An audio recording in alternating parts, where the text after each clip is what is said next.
yesterday myself and Gio asked you lot in a community post, basically. That's when you look at your phone. Sometimes when you look at your phone, you'll get a post from Hammers Chat. Most of the time, 99% of the time, it's a video. Sometimes it's a text post.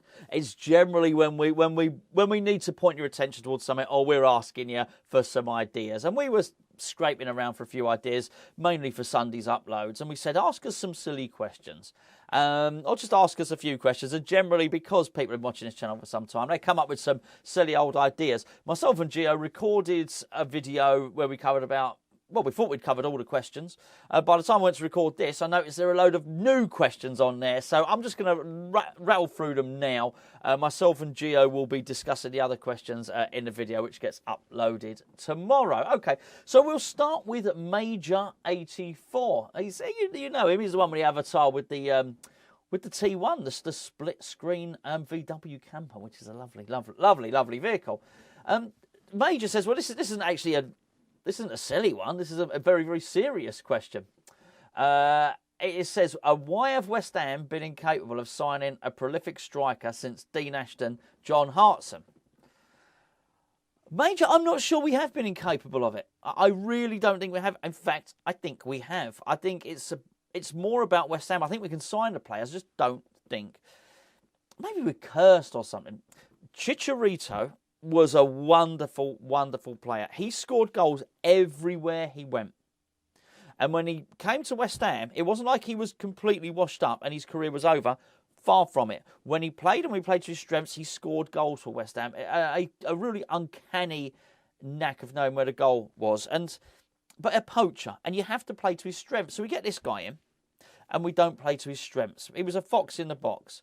And I don't think that was really, really disappointing because, all right, he was in the twilight of his career, Major, but I think we could have got a really good 3 years out of him. And I think over those 3 years, would he have got 20 goals every season? Maybe not. But I do think he could have had a really... I think Chicharito could have scored 40 to 50 goals over 3.5 years. And I think it was an opportunity missed because we didn't play to his strengths. But that's your question. Why can't we sign a prolific striker? I think he was one.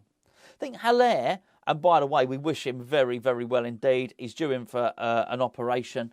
He's basically to remove a tumour from his gentleman's regions, and we wish him well. Everybody does. What's happened to him is shocking, and I've got to say, the picture I saw of Sebastian Haller the time before last, he looked really ill, and then the last picture I saw, he looked so much better. The first one, he looked gaunt, he'd lost a lot of weight. So anyway, just hope everything works out for him. I really do hope they can get a grip on this. But Sebastian Haller is a prolific striker. We did sign a prolific striker. He was prolific at Frankfurt. He came to us. We didn't play to his strengths. He left. He was prolific at Ajax. I mean, it says... I just think all this says a lot more about West Ham than it does about the quality of strikers that we're signing. Not been much of a laugh so far, has it? Let's be fair. Anyway. Okay, so Paul Williamson says, compare yourself to a modern-day player. He said, e.g., I would be a James Collins type player. Well, I compare myself now as a bloke, a 48-year-old bloke sat in a chair. It's hard for me to compare myself to a footballer. But what I can do is compare the 25-year-old version of myself to a footballer, and that I can do very, very well. And that is because I was Franz Carr. I was Tony Daly.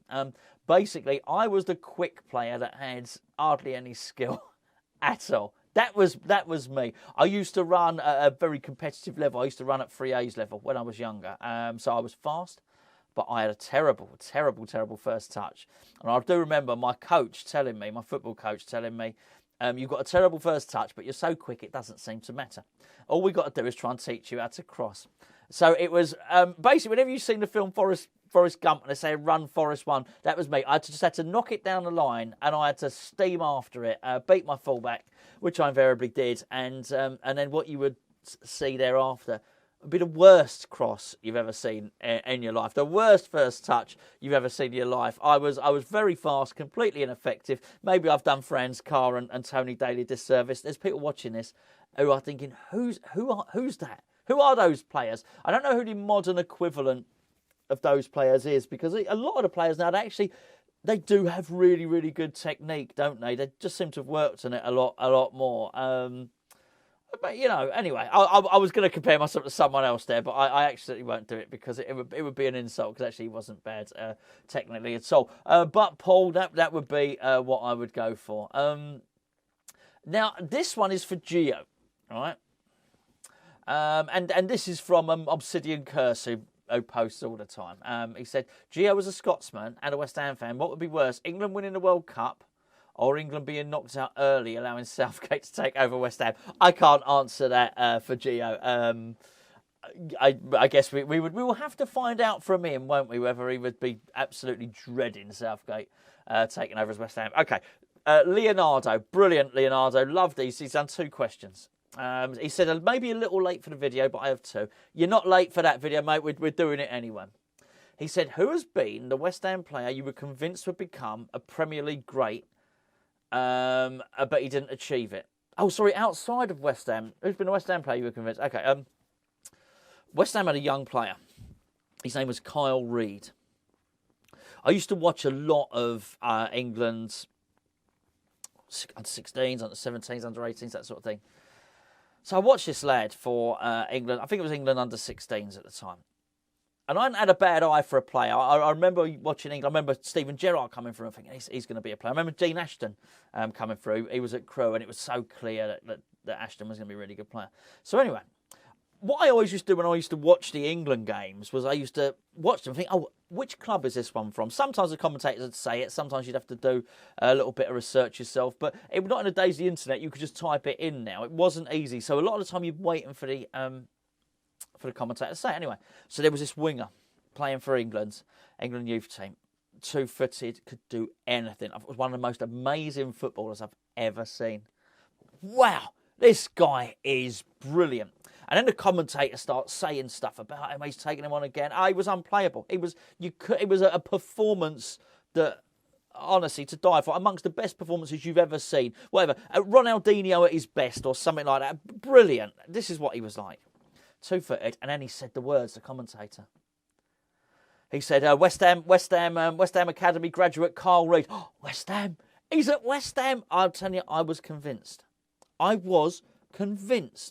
This is the guy. This is the next big thing. This is the one.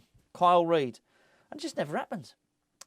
Never happened for him. I was really convinced he would do it. To be honest with you, I thought Jordan Spence. If you remember Jordan Spence, I thought he looked like he was going to be a really good player. But he played for England. But Carl Reid has to be the one. Carl Reid has to take it. He was sensational, so good. Some players just don't make it. Some players don't develop. You heard it from Anton Ferdinand. Some players have a growth spurt and their body shape changes and they just can't do the things they used to do. Leonardo, I love this question, Leonardo, and I'm aware of this video. Not many people are going to watch this because it's not going to be all clickbaited up and all the rest of it. But I like this question, so I'll be a little bit indulgent in the answer since you've been so kind enough to ask. Who is the greatest of all time?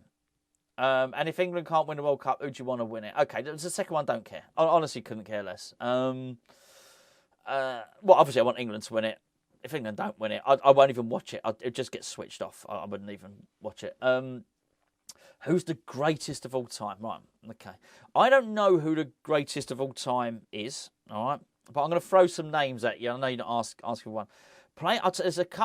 There's 3 players I didn't see really play that I would have loved to have seen play. And that is George Best. A guy's name was Jinky Johnston. I think he played for Celtic, but the little bits I've seen of him, wonderful. And the other one was a guy called Eddie Gray, who was a winger for Leeds.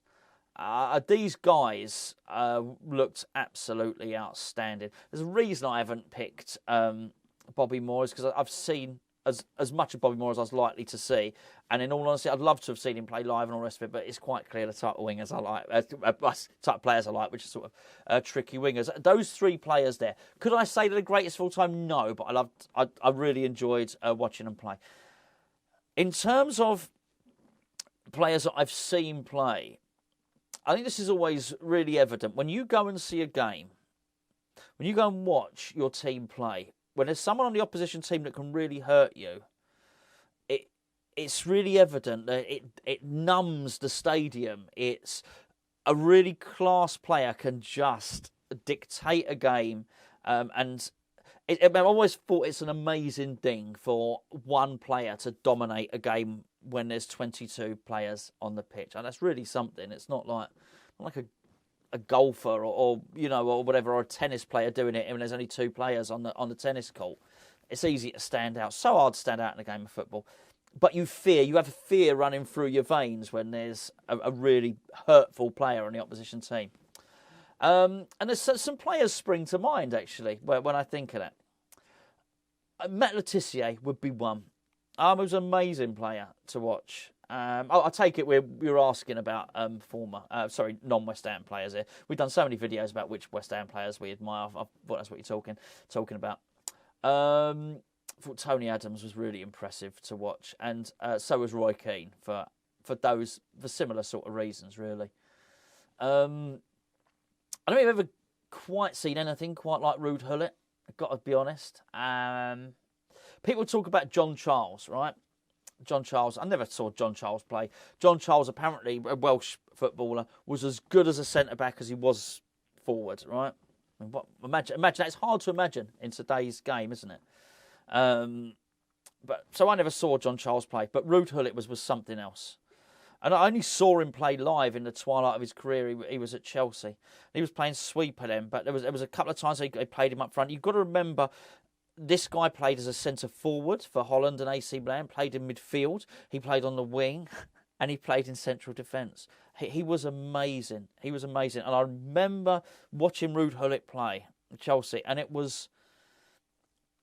Honestly, I'll tell you what it was like. It was like when my boy was 8 years of age, and then one day we had at the end of the season, his football team, and we had a big old extravaganza at the park, and the dads joined him. Right, and you know what the dads like? They all fancy they can do a bit. And it's like, you know what I mean? The dad just holds on. The dad will hold off the lads, and he'll score a wonder goal, and he'll dribble past the kids because they're 8 years of age, right? It was a bit like that. He was so much better than anyone else. It was sort of amazing to watch, really. Steven Gerrard, anyone that was at that 2006 final, that was something horrible to watch, but so dangerous. I mean, it's just so fearful of him. He was really good as well. Another Liverpool, sounds like a bit of a Liverpool loving, doesn't it, actually? Michael Owen was really good. Gets a lot of stick, Michael Owen, but he was really, really, really good player. Anyone else there? I feel like of course I'm missing one. Greatest of all time, Cristiano Ronaldo is live as probably the best player I've ever seen. There you go. And any time I say that, people say, "What about Messi?" I've never seen Messi play football. Never seen him play football. I'm sure he was wonderful. And I'm sure if you're in the stadium, he gets to excuse me, quieten the crowd and all the rest of it. But Ronaldo, and statistically, I don't believe all those Pelé stats. So many of those Pelé stats were padded out. But I'm not saying Pelé wasn't a great player. He was. But this whole thing about Pelé scoring 1,000 goals, not at the top level and nowhere near it, by the way. Ronaldo has scored however many it is, 800 odd plus goals at the top level. In England, in Spain, in Italy, and at international level.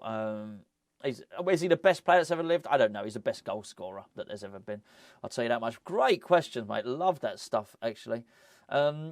Scott B says, when Rice leaves, would you rather drop Paqueta into his favoured midfield, basically left side central midfield, and buy a new 10, or keep him at 10 and buy a new central midfielder? I'll tell you what, Scott, it's an excellent question. It'd be really interesting to see what happens at the World Cup. So if he does drop deeper, and he plays in that deep role, or you might call a number 8 role, if you like. I think Moyes got a decision to make, because who's been one of our worst players this season? It's been Thomas Souček, right? What's Thomas Souček play? When he plays in central midfield, there seems to be an easy solution there, and then you're going to have to ask Declan to sit. I'd like to see him there. I'm not convinced about him at number 10 in Moyes' system. If Moyes is going to stay, then I'd rather see him playing as a number 8, Scott. GP has been a little bit naughty, but he's been polite and kind enough to ask the question. Because we do this all the time. He says, are Pringles snacks or crisps, and why? Well, they're snacks. And here's why, right? There used to be a much bigger tax on crisps, because crisps are seen as... Basically, the government taxed unhealthy foods. So really fizzy, sugary drinks like Coca-Cola, heavily taxed. A bottle of water, not taxed, right? So not subject to the same tax. Crisps, taxed. Snacks, not so much. So Procter & Gamble, who make Pringles, they went to the court to argue that they weren't crisps. And their argument that they weren't crisps, they got a judge to rule on it, was basically there's some potato in them, but it's potato flour, but it's mixed with rice flour and it's mixed with starch flour. And it's all compressed and baked, right? Whereas a crisp is a sliced potato. So they asked the judge to rule on it. The judge ruled, he looked at the crisps, he looked at Pringles, he said, these are snacks, they're not crisps. They're basically made of rice and starch and potato flour. And that, my friend, is why, and they're processed. And that is why Pringles are not crisps. There you go. So don't blame me. Blame the judge. I'm just speaking the facts. Do you know what I mean? As the court ruled. I don't know if all that's changed now and they're taxed. It is a bit of a cop-out, to be fair. I'm pretty sure a Pringle is just as unhealthy as a crisp. But I'm just telling you where it is. Anyway, what a lovely love. I've thoroughly enjoyed doing this video. Yeah, to be honest with you, because it's not really got anything to do with David Moyes and that. And I think we've actually probably managed to do the last 6 or 7, no, maybe that's pushing it, at least the last 4 videos, and without talking about David Moyes' job, which I think is, I'm pleased people say, oh, you just want to stick the boot in. I don't. I actually don't want to do it at all. Fact of the matter is, you do, that's what, people do say to David Moyes, everyone wants to talk about it. You look at the interaction, look at the comments on the David Moyes videos, there's, hundreds of interactions. Talk about something else no one wants to know. Anyway, but I enjoyed doing this video. So thank you, everybody, for your questions. Not just those. The rest of the questions, which are the first 5 or 6 of them, myself and Gio are answering. That will be in tomorrow's video. As ever, thanks for tuning in.